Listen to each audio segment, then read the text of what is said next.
Msikilizaji, vyanzo vya karibu kwa waasi wa M23 wanaosaidiwa na Rwanda pamoja na serikali ya DRC vimedai kwamba wajumbe toka pande hizo mbili walikutana kwa mara ya kwanza wiki iliyopita nchini Qatar kujaribu kumaliza machafuko yanayoendelea mashariki mwa nchi hiyo. Vyanzo hivyo vinasema mazungumzo hayo yalifanyika faraga na yalikuwa chanya, wajumbe hao wakitarajiwa kukutana tena mjini Doha Aprili 9. Lakini je, kipi kitarajiwe? Francois Luende ni mchambuzi wa siasa za maziwa makuu, anazungumza akiwa nchini Kenya.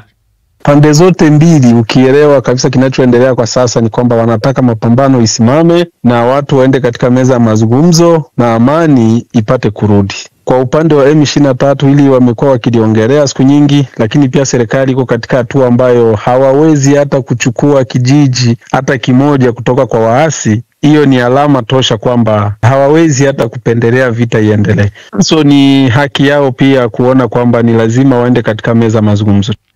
Francois Luende, mchambuzi wa siasa za maziwa makuu akiwa nchini Kenya. Mvua kubwa iliyonyesha siku ya Ijumaa nchini DRC kifuatiwa na mafuriko imesababisha vifo vya watu wasiopungua 7 katika manispaa mbili za Kinshasa, kando pia na kusababisha uharibifu mkubwa wa mali, mamlaka za Kinshasa zimesema.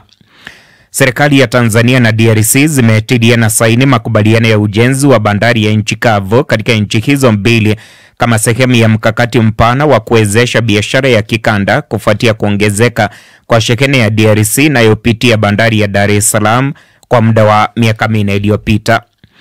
Waziri wa mambo ya nje wa Marekani Marco Rubio amesema Washington inabatilisha viza zote zilizotolewa kwa raia wote wenye pasi za kusafiria za Sudan Kusini, akiutuhumu utawala wa Juba kwa kukataa kuwapokea raia wake ambao walifukuzwa kutoka nchini humo.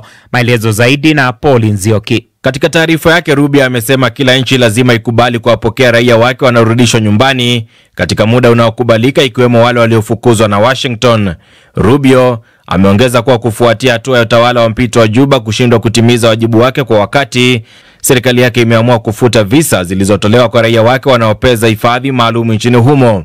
Aidha, waziri Rubio amesema nchi yake itazuia utolewaji wa vibali vya kuingia nchini humo kwa raia wengine wa Sudan Kusini. Hii ni mara ya kwanza kwa utawala wa Trump kufuta visa kwa raia wenye pasi halali za kusafiri toka taifa jingine, ikiwa ni mwendelezo wa sera yake ya kufukuza wale anaosema wageni wasio na vibali nchini humo. Na Mpole Nzioki, tusalie Sudan Kusini ambapo zimepita siku 10 tangu makamu wa rais Riek Machar kuwekwa katika kizuizi cha nyumbani na Rais Salva Kiir, na hadi kufikia sasa hakuna mtu ameruhusiwa kumfikia ama kuzungumza naye licha ya wito mwingi wa mazungumzo na pia kuachiliwa kwa Machar na wanachama wengine wa upinzani waliozuiliwa. Nchini Somalia, wanamgambo wa Al-Shabaab walifiatua roketi kulenga uwanja wa ndege wa Mogadishu mapema leo asubuhi na kutatiza kwa muda safari za ndege za kimataifa kuelekea nchini humo, afisa wa usalama kutoka nchini humo amesema, na kuongeza kwamba hakuna majeruhi walioripotiwa. Rais wa Zimbabwe hapo jana amesema huenda akaondoa ushuru wote kwa bidhaa toka nchini Marekani, siku chache kupita tangu Rais Donald Trump atangaze asilimia 18 ya ushuru wa bidhaa ambazo zinaingia toka Harare. Jason Sagini ana maelezo zaidi. Zimbabwe imekuwa mshirika mkubwa wa kibiashara na mataifa ya Falme za Kiarabu, Afrika Kusini na Uchina, huku ikisafirisha bidhaa za tumbaku na sukari pekee kwa nchi ya Marekani. Kupitia ukurasa wake wa kijamii wa X, Rais Emmerson Mnangagwa amesema ameagiza serikali kutekeleza agizo lake la kuondoa vikwazo vya kikodi kwa bidhaa kutoka Marekani, akisema hatua hiyo inalenga kupanua wigo wa ufanyaji biashara baina ya nchi hizo mbili. Kwa mujibu wa takwimu zilizoko, mataifa haya mawili yamekuwa yakifanya biashara inayofikia thamani ya dola za Marekani bilioni 111.6 mwaka 2024. Uhusiano kati ya Zimbabwe na Marekani umekuwa si mzuri sana tangu wakati wa utawala wa marehemu Robert Mugabe, ambapo Washington imekuwa ikishinikiza mabadiliko, hata sasa Harare ikilaumu vikwazo vya nchi ya Marekani kutatiza uchumi wa taifa hilo. Na Jason Sagini. Vikosi vya usalama vya Libya siku ya Jumamosi viliwakamata wahamiaji 570 wasio na vibali kutoka mataifa mbalimbali na watu kadhaa wanaoshukiwa kuwa wasafirishaji haramu wa binadamu karibu na mji wa mpaka wa Imsaid karibu na mpaka wa Libya na Misri, mamlaka ya eneo hilo ama eneo la Mashariki imesema. Maelfu ya wahamiaji kutoka kusini mwa jangwa la Sahara walifukuzwa kutoka mashamba ya mizeituni nchini Tunisia wiki iliyopita na kuachwa katika hali tete baada ya makazi yao ya muda kuteketezwa kufuatia operesheni ya kuondoa katika eneo hilo lililoko kilomita chache kutoka pwani ya Mediterania. Ufaransa na Algeria zimeanza tena mazungumzo ya kidiplomasia hii leo baada ya miezi kadhaa ya mabishano ambayo yameathiri maslahi ya kiuchumi ya Paris katika koloni hilo lake la zamani na kukwamisha ushirikiano muhimu wa kiusalama, huko shutuma za udhalilishaji zikishuhudiwa kutoka pande zote. Mwezi mmoja tangu kukamatwa na kuzuidiwa kwa mwanahabari wa Chad Oliver Monoji na wenzake wawili, shirika lisilo la kiserikali la waandishi wa habari wasio na mipaka limeshtumu vikali kuzuidiwa kwao kwa muda mrefu kabla ya kufunguliwa mashtaka, na sasa wanashinikiza watatu hao kuachiliwa mara moja.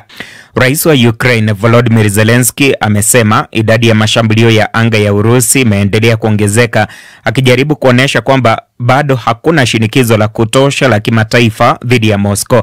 Victor Moturi ana maelezo zaidi. Zelensky ametoa kauli hii kwenye ukurasa wake wa Facebook wakati huu kukitokea mashambulizi ya makombora na ndege zisizo na rubani kote nchini usiku wa kuamkia Jumapili na kuwaua watu wawili na kuwajeruhi wengine 4 pamoja na kuharibu kituo cha utangazaji cha nchi hiyo. Kwa mujibu wa Zelensky, jamii ya kimataifa hadi sasa imeshindwa kushinikiza Urusi kukomesha mashambulizi ya kila siku, huku akiongeza kuwa Urusi inapanga kuendelea na vita hivyo na kuwaua raia wasio na hatia. Kwa muda wa wiki moja, Urusi imerusha zaidi ya mabomu 1400 angani, ndege zisizo na rubani 670 na zaidi ya makombora 30 kuelekea Ukraine.